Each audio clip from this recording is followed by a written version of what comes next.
listening to listen deeply, to breathe, to watch, to feel.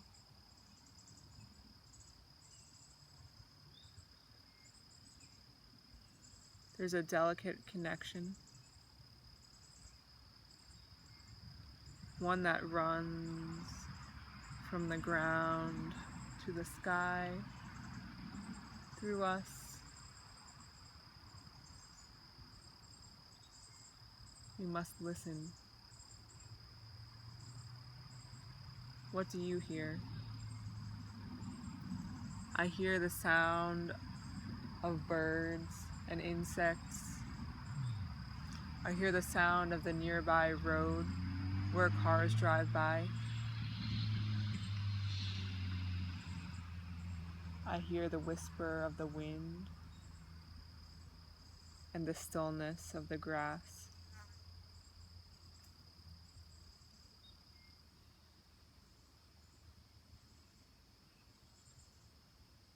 I hear myself. I hear my soul, and I hear the soul of all others that surround me. All of these plants, the sunlight, the moon.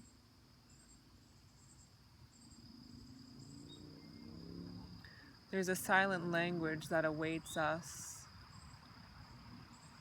if we take the time to listen, if we take the energy to be still, to connect with our inner self. There is beauty waiting behind every leaf, beyond every turn that life has to offer. The transformation, the change from season to season, from day to day, from month to month, from year to year, from moment to moment.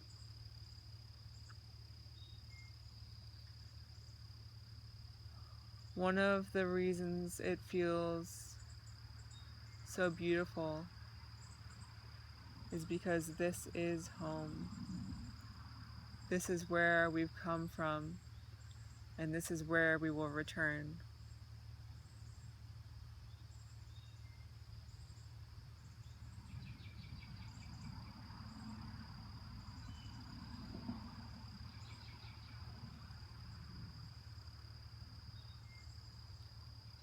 I await the sunset and the moonrise. I await the harmony within myself, the balance that nature shows us, the waves.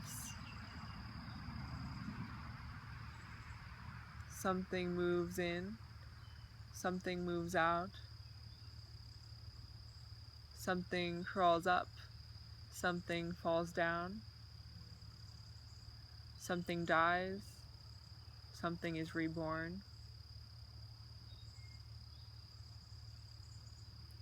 So are we.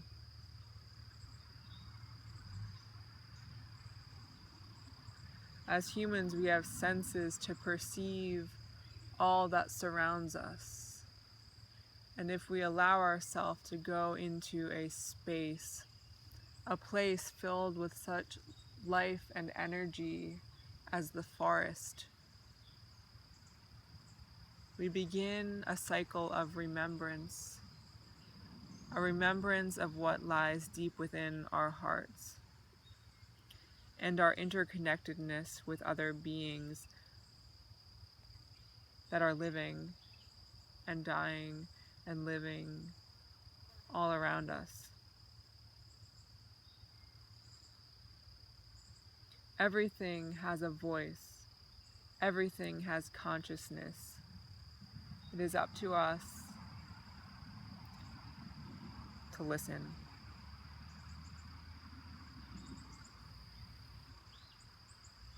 I believe in a future where we all listen, to one another, to our stories, to our spirit, to our ideas, to our feelings, to the essence of life itself. And then we will see that we are brothers and sisters to each other, to the land, to the sea, to the stars. We are all brothers and sisters.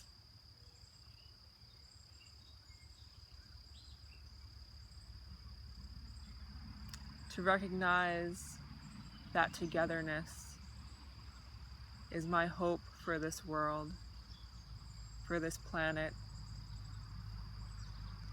And then the recognition of why we are here, to serve this planet Earth, to serve each other, to serve the mission that lies within our souls together. This is why we're here.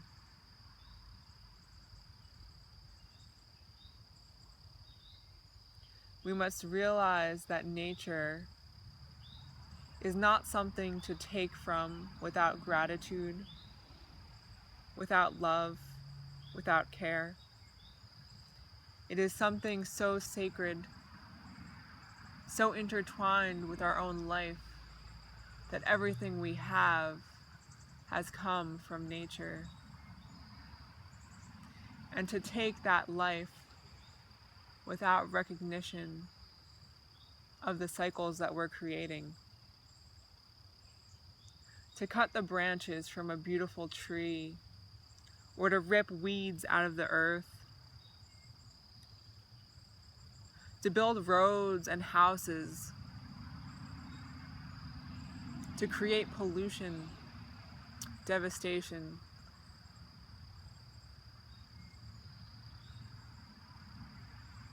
There's nothing less human, nothing less.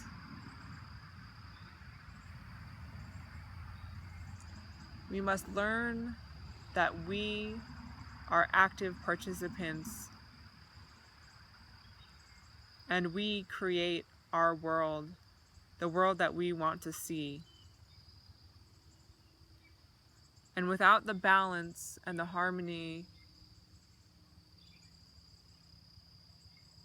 and remembrance and recognition of our connection to this world, this natural world, we start to lose part of who we are.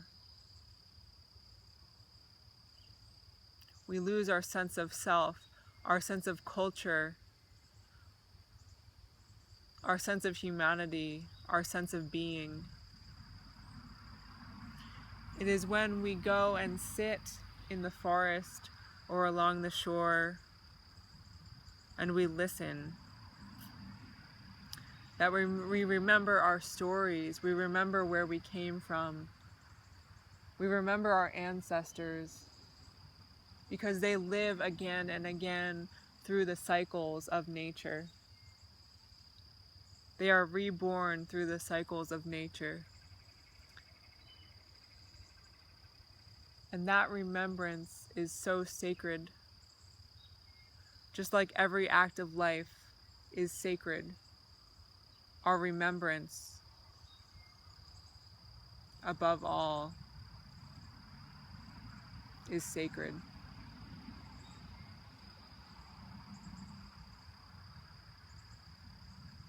To live with gratitude in our hearts, gratitude for what we consume, what we take, the life cycles that are required to create whatever that is. We must sit and give thanks every day, every night, for all the energy that has been given to us, for all the love and all the kindness and all the simple gestures, all the moments when we can sit in a place like this and learn to listen.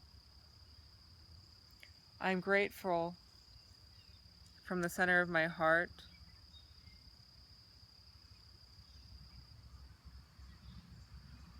for this world, for these friends, for the opportunity to sit quietly in a forest,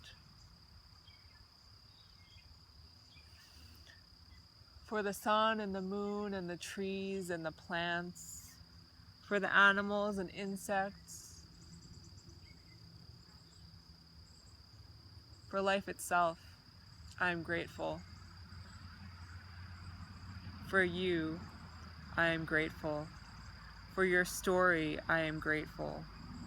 For your remembrance, I am grateful.